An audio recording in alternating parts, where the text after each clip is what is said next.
Assalamualaikum warahmatullahi wabarakatuh. Perkenalkan, nama saya Erika dengan NPM 201921500588.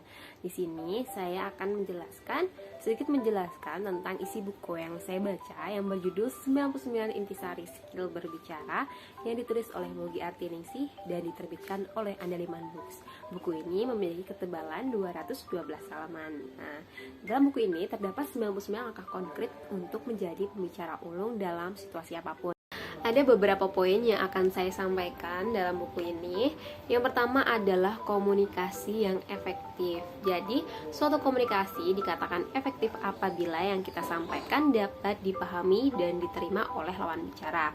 Nah, untuk itu pesan yang kita sampaikan harus jelas, harus tepat, sesuai dengan konteks, dan disampaikan dengan cara yang sesuai dengan latar belakang lawan bicara kita.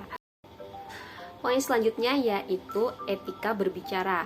Apa yang sebaiknya kita lakukan dan tidak boleh kita lakukan. Jadi yang sebaiknya kita lakukan itu, yang pertama adalah fokus pada lawan bicara, fokus pada pokok pembicaraan, membuat lawan bicara kita paham, yaitu dengan cara menggunakan kalimat yang sederhana dan bahasa yang mudah dipahami. Kemudian membicarakan hal baik, menjaga sikap tubuh. Contohnya seperti ketika lawan bicara kita berdiri, kita ikut berdiri. Nah, kemudian saling menghargai. Terus apa aja nih yang tidak boleh dilakukan? Nah, yang pertama adalah mendominasi pembicaraan atau percakapan. Kemudian menyelingi pembicaraan dengan aktivitas lain, contohnya bermain gawai seperti itu. Kemudian menampilkan wajah datar, memotong pembicaraan, menggunakan nada kasar dan diam saja ketika ditanya. Poin selanjutnya adalah hambatan dalam berbicara. Nah, pada buku ini disebutkan ada beberapa hambatan. Contohnya seperti kurangnya komunikasi, kemudian lawan bicara yang tidak berminat, delaying conversation, distorsi, slip lidah, dan juga menghadapi penolakan, perlawanan, serta pertentangan. Nah, saya akan menjelaskan salah satunya, yaitu slip lidah. Jadi, slip lidah bisa muncul karena gangguan kesehatan tertentu atau kecemasan. Kemudian kecemasan membuat otak kita tidak bekerja dengan maksimal, sehingga dapat mengakibatkan kita tiba-tiba sulit berbicara karena kita tidak bisa merespon dengan baik. Kata-kata yang kita keluarkan menjadi tercampur, terbalik-balik, tersusun acak. Contohnya seperti terpesona menjadi tersepona. Nah, slip lidah juga bisa mengacaukan pesan yang kita sampaikan karena mengubah makna kata. Contohnya slip lidah titipan menjadi titisan. Nah, seperti itu.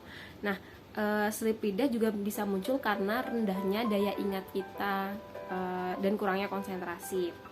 Untuk menghindari slip lidah, kita harus fokus pada pembicaraan dan juga pastikan kita cukup istirahat dan tidak stres ketika sedang berbicara dengan orang lain.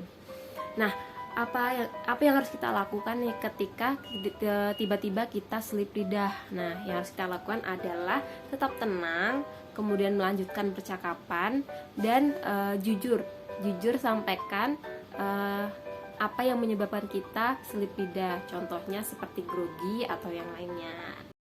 Nah, selain yang saya sebutkan tadi, dalam buku ini masih banyak poin-poin yang sangat penting menurut saya, yang sangat menarik.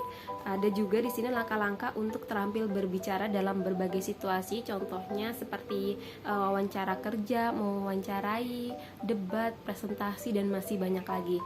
Nah, menurut saya kelebihan buku ini adalah ia memuat banyak sekali hal-hal, mulai dari hal yang kecil sampai hal yang penting dalam berbicara.